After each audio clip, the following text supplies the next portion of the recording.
Hey guys, welcome back to the Rebirth Game Day 45.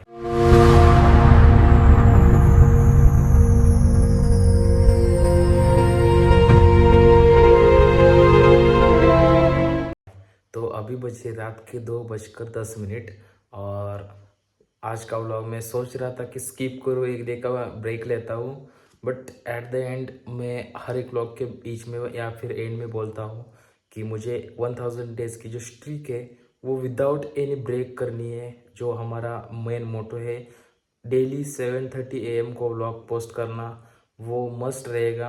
तो उसी के लिए मैं सोचा कि ब्रेक ले लेता हूँ, बट स्टिल नहीं, मैंने कैमरा उठाया, सोचा कि क्या कंटेंट नहीं है, लेकिन जो मैं लाइफ के ऊपर प्रोग्रेस कर रहा हूँ, ज़ीरो से ऊपर जा रहा हूँ, वो भी एक कंटेंट ही है।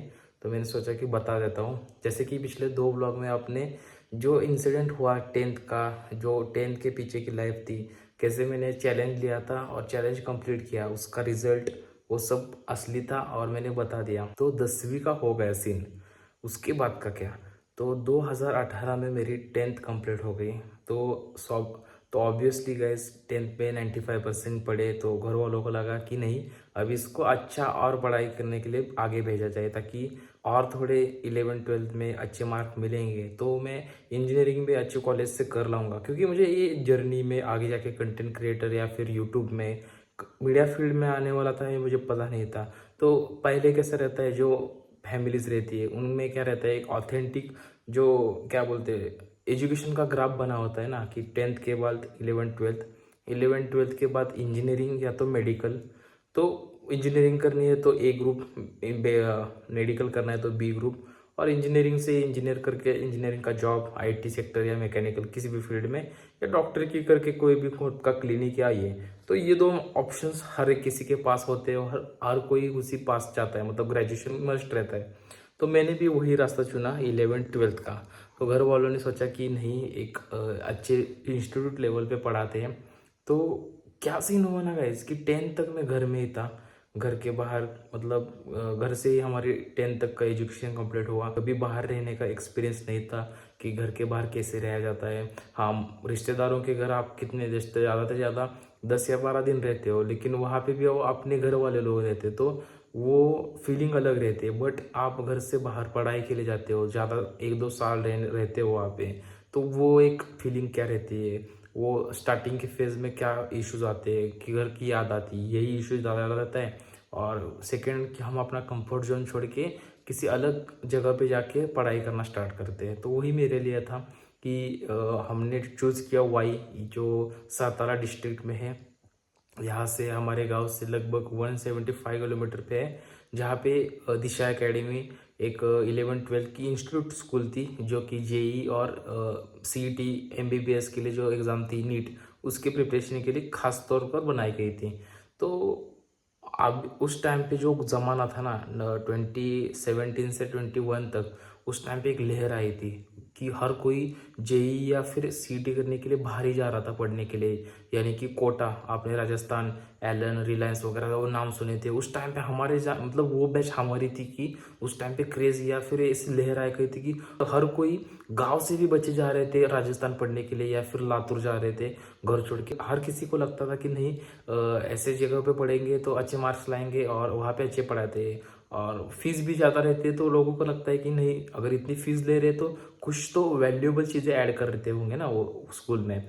तो उसी चीज़ से मैंने डिसीजन लिया कि इतना दूर तो मेरे से नहीं हो पाएगा, राजस्थान में जाना, कोटा में रहना या फिर लातूर में जाना। तो उससे अच्छा मैंने सोच लिया कि जो यहाँ पे एकेडमी है और वहाँ पे मेरे दोस्त भी स्कूल के थे, तो मैंने सोचा कि वहाँ पे एडमिशन ले लेता हूँ। बट गाइस, स्टार्टिंग से ही ना, मुझे 11th से 12th तक 2 साल मुझे एक दिन ऐसा मेरा नहीं गया कि मुझे घर की याद नहीं आ रही। मतलब मुझे मेरा मन ही नहीं लग रहा था 11th-12th में वहाँ पे, पता नहीं क्यों। ऐसा रीज़न नहीं था कि पढ़ाई का, रीज़न था कि मुझे घर की याद आती थी। ऐसा हर समय लगता था कि बचपन की लाइफ यहाँ पे जी। वो ऐसा रहता था ना कि वहाँ पे मैं जब वाई में था, दिशा एकेडमी में, तो जिस टाइम पे मैं वहाँ पे था, मतलब अगर एग्जाम्पल लूँ, आज का दिन है और आज के दिन में वहाँ पे मैं स्कूल से आ रहा हूँ 5 बजे, तो मैं ऐसा सोचता था कि अभी शिराला में क्या चल रहा होगा, अभी मम्मी पापा क्या कर रहे होंगे। उस टाइम पे मैं क्या करता था, मतलब घर में बैठता था और फिर यहाँ वहाँ चाय पीता था, टीवी देखता था, वो सिर्फ सिनारियो मेरे सामने आता था और मुझे बहुत याद आती थी घर की। और उसी रीज़न से मेरा स्टडीज़ के ऊपर से ध्यान हट गया था। मुझे लगता है गाइस ऐसा एक भी मंथ नहीं गया है जिस मंथ में मैं वहाँ से घर नहीं आया।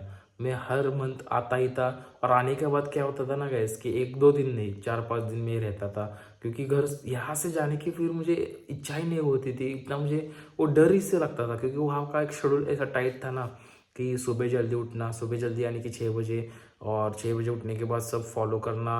और टाइट शेड्यूल था गाइस, आपको पता हो लिटरली 8 से लेकर 6-5 बजे तक ट्यूशन्स, उसके बाद पढ़ाई वगैरह, खाना बना। और एक इम्पॉर्टेंट चीज़ ये थी कि हमारे 11th-12th में हमें मोबाइल्स अलाउ नहीं थे। सिर्फ और सिर्फ हमें जो बटन के मोबाइल रहते हैं ना, स्विच बटन, कीबोर्ड के बटन, वो अलाउ थे, और वो भी सिर्फ संडे को देते थे 2 घंटे के लिए। जो संडे छुट्टी का दिन रहता था तो आउटिंग रहती थी, यानी कि हॉस्टल के लोगों को 2 घंटे बाहर छोड़ते थे, बाहर खाने के लिए या घूमने के लिए। और उसी टाइम पे हमारे हाथ में हमारे मोबाइल्स दिए जाते थे घर वालों के साथ बातें करने के लिए। तो पूरा हफ्ता, पूरा वीक हमारे पास मोबाइल नहीं रहता था, घर की याद आती थी। तो मेरे लिए वो एक्सपीरियंस थोड़ा सा ना जेल जैसा था। मुझे ऐसा लगता था कि यार मुझे और मैंने आपको बताया कि हमारा जॉब छोड़ने का भी रीज़न फर्स्ट डे पे क्या था, मेरे ऊपर ऑर्डर छोड़े या फिर कोई से बांध के रखता है ना, तो मुझे बहुत परेशानी आती है।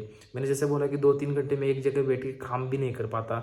मुझे ऐसे मूविंग चीज़ें करना पसंद है, जहाँ पे मैं अपनी बॉडी को आसपास लेकर जाओ, घूमो, एनर्जीज महसूस करो, उस टाइप पे। तो वहाँ पे क्या होता था ना कि जो रेक्टर्स वगैरह रहते हैं हॉस्टल में, वो यहाँ पे उठ, यहाँ पे बैठ, यहाँ पे खाना खा, चल स्टडी पे चल, ये सब। तो ये सब चीज़ें से ना मुझे ऐसा लगता था कि इस जंजीर में यहाँ पे मैं फंसा हूँ। और मुझे बहुत ही ऐसा एनजाइटी, ऐसी एक भी रात नहीं गई कि मैं उस रात में अच्छे से सो पाया हूँ। लेकिन बहुत परेशानी से मैंने वो 11th-12th, मतलब हमारे 12th का भी एंड कैसे हुआ पता आपको? 12th मेरी एंड तक वहाँ पे कंप्लीट नहीं हुई, क्योंकि हमारे 12th के एंड में ही कोविड आया। और सभी लोगों को बोला गया, सभी इंस्टीट्यूट को बोला गया गवर्नमेंट से कि अभी हॉस्टल से सभी बच्चों को छोड़ दो, घर जाने दो, कोविड की वजह से अभी लॉकडाउन लगने वाला है। तो 2 बंद के बाद ही हमारा 12th ख़त्म होने वाला था, सीईटी की एग्ज़ाम्स के बाद ही। बट उसके पहले ही मैं घर आ गया, और मुझे पता था कि देखो गाइस, कल मैं यहाँ से जाने वाला हूँ, ऐसा सीन था।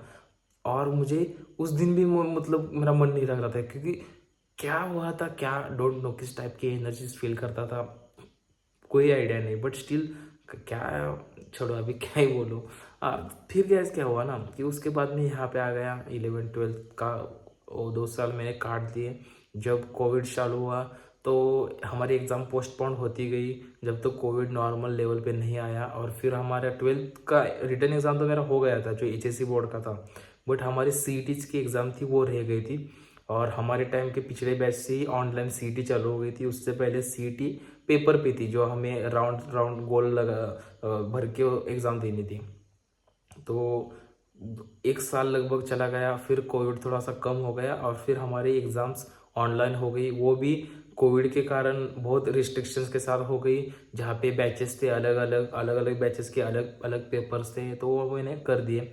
रिजल्ट के दिन आ गए। रिजल्ट पे मुझे 12th में 70% मिले, बोर्ड में बोल रहा हूँ, एचएससी के। मुझे देखो 95% 10th में थे, और 70% 25% का गैप मिला हमें। और अक्सर लोग बोलते हैं, बट मेरे लिए वो, आपने जैसे बात मैंने बताई कि वो मन नहीं लगा, तो पढ़ाई में भी मन नहीं लगा ऑब्वियसली। तो उसी के कारण मुझे 12th में अच्छे मार्क्स नहीं मिले। बट सीईटी में स्टिल मैंने 87 परसेंटाइल स्कोर किए, जो 100 में से थे। 87 परसेंटाइल अगर कैलकुलेट किया जाए तो आउट ऑफ 200 105 मार्क्स मिल जाते हैं सीईटी में, उतने मुझे मार्क्स मिले। तो वो मार्क मिलने के बाद घर वालों ने सोचा कि क्या करे जाए। तो मेरा भाई, जो सगा भाई है, उस सुमित, उसने भी मैकेनिकल से इंजीनियरिंग की। हर्षवर्धन ने भी मैकेनिकल से इंजीनियरिंग की। तो घर में एक ट्रेंड बन गया था कि मैकेनिकल इंजीनियर बन जाए तो एक दूसरे को भाई असिस्ट कर सकते हैं। तो उसी कारण मैंने मैकेनिकल इंजीनियरिंग करना चूज़ किया। बट डेस्टिनेशन वहाँ पे भी कुछ फाइनल नहीं थी। बट मुझे एक लग रहा था कि भाई अगर मैं मुंबई पुणे में भी रहूँगा तो मेरे पास मोबाइल रहेगा, जिससे मैं घर वालों के साथ कांटेक्ट कर सकूँगा डेली। या फिर मुझे ऐसा दिन में कुछ होगा कि मुझे घर की याद आ रही, तो मैं मोबाइल पे मेरे एंटरटेनमेंट हो सकेगा, तो मेरा मन डाइवर्ट हो जाएगा। तो मुझे इतना डर नहीं था कि उस टाइम पे मैं बाहर जाकर भी रह सकता था। तो इसलिए मैंने चूज़ किया पुणे का। मुझे VIIT में एडमिशन मिला, मैकेनिकल ब्रांच में, और हमारा एडमिशन हो गया। और तभी फिर से कोविड की सेकंड जो वेव आई और इंटेंस बढ़ गई, और फिर लॉकडाउन चालू हो गया। तो फिर कोविड के 2 साल हमें इंजीनियरिंग के लॉकडाउन में ही चले गए, जहाँ पे मैकेनिकल ब्रांच में आपको सभी को पता है मैकेनिकल ब्रांच क्या रहती है, जो गाड़ियों के रिलेटेड रहती है, मशीनरीज के रिलेटेड रहती है। और ये सभी काम करने के लिए आपको एक्चुअली में प्रैक्टिकल वहाँ पे जाकर जो करने पड़ते हैं, जहाँ पे डेमोन्स्ट्रेशन रहता है आगे क्या करना होता है, और वहाँ पे जो इंस्ट्रूमेंट रहते हैं वो आपके हाथ में दिए जाते हैं, उनके नाम वगैरह सब प्रैक्टिकल में पढ़ाए जाते हैं। बट हमारे केस में क्या हुआ, वो सभी चीज़ें हमें ऑनलाइन दिखाई गई। और आपको भी पता है किसी भी लड़के ने या लड़की ने ऑनलाइन कोविड के टाइम इंजीनियरिंग सही से नहीं की। तो मेरा भी वही था, मैंने क्या अलग नहीं किया, मैंने भी ऐसे ही किया। लेक्चर यहाँ पे चलते थे, यहाँ पे मैं सोता था या तो पबजी खेलता था। तो वैसे ही मेरी इंजीनियरिंग चल रही थी। और वहाँ पे क्या हुआ, 2 साल घर में हम थे, तो कोविड में ड्रीम इलेवन आ गया। तो ऐसे दोस्तों के साथ बैठा था। और मैंने आपको बताया मुझे क्रिकेट का बहुत ज़्यादा इंटरेस्ट है, क्रिकेट का नॉलेज है, क्योंकि ईच एंड एवरी कंट्री का प्लेयर आप अगर मेरे सामने बैठ कर पूछोगे तो मैं उसके बारे में कुछ ना कुछ आपको इन्फॉर्मेशन दे दूंगा। तो वही था कि फिर मुझे क्रिकेट के बाद फिर मुझे वही उसी के साथ ड्रीम इलेवन में इंटरेस्ट बढ़ता गया। मैं खेलता गया, जीतता गया, हारता गया, वो तब चल ही रहा था गाइस 2 साल 1.5 साल। और फिर वही हो गया। और टाइम आ गया पुणे जाने का। फिर कोविड ख़त्म हुआ, हम चले गए। फिर वो लड़की का सीन, फिर मैं एडिटिंग में आया। फिर वो चीन हो गए। और फिर हमारा कॉलेज से मैसेज आया कि तुम इंजीनियरिंग यहाँ इस साल कंप्लीट नहीं कर पाओगे, क्योंकि प्रीवियस ईयर का पेपर तुम्हारा रह गया था। फिर डिसअपॉइंटमेंट लेकर मैं घर आ गया। फिर मैंने डिसीजन लिया कि अभी मैं पुणे नहीं जाऊँगा। फिर घर वालों ने भी सोचा कि नहीं, अभी इसके साथ बहुत चीज़ें हो रही है, तो लड़का हमारा मेंटल लिटरली मैंने बात सुनी थी छुप के। मम्मी बोल रही थी कि मेरा लड़का पागल हो जाएगा, उसको नहीं, मुझे अभी किसी के साथ भेजना, मुझे इसके पास रहना है, मुझे अपने बेटे को किसी के पास भी भेजना नहीं, मुझे अपने पास रखना है। इतना मुझे वो चीज़ सुन के ऐसा लग रहा था ना कि क्या ही बोलूँ। बट ऐसा लगता था कि यार नॉर्मल लाइफ जी नहीं रहा हूँ मैं, तो ठीक है, इंटेंस लाइफ का ही मज़ा आ रहा था। तो वो चीज़ आगे मैंने प्रीवियस व्लॉग में आपको बताई है। अभी उसके रिपीट करने का कुछ मतलब नहीं है। तो अभी क्या हो रहा है ना गाइस, ट्रस्ट में, मैं आपको सही बात बताता हूँ कि अभी अगर कभी भी ना ऐसे नॉर्मल डेज चलने लगे ना, तो मुझे लगता है कि यार क्या लाइफ में जी रहा हूँ। क्या ऐसे लाइफ में इंटरेस्ट आने के लिए ना ऐसे ये होना पड़ता है, क्या बोलते हैं उसको, स्टॉर्म आने चाहिए। स्टॉर्म यानी कि तूफान आना चाहिए, आंधी आनी चाहिए। ऐसे मुझे लगता है कि एक चैलेंजेस अगर मैं ओवरकम कर रहा हूँ ना, तो अलग अलग चैलेंज आने चाहिए। और जब से मैंने ये स्टार्ट किया ना व्लॉगिंग वगैरह, तो यहाँ पे भी मैं चैलेंजेस फेस कर रहा होगा। ऐसा नहीं कि अभी सब नॉर्मल हो गया है, अभी तो चैलेंजेस और इंटेंस के साथ बढ़ने वाले हैं हमारे साथ। जैसे कि ना, एक मेरे साथ एक चीज़ होती है कि मैं जैसे सोचता हूँ कि अगर मैं किसी भी अलग ब्लॉगर का हिंदी बात करने का तरीका सुनूं, या फिर उनकी बात करने का एक्सेंट सुनूं, तो मुझे तुरंत ऐसा डर लगने लगता है कि मैं इसकी भाषा, इसका एक्सेंट में कॉपी ना कर पाऊँ। क्योंकि मैं पकड़ लेता हूँ कि ये किस टाइप का हिंदी बोलता है, ये महाराष्ट्रियन, ये यूपी वाला है, बिहार वाला है।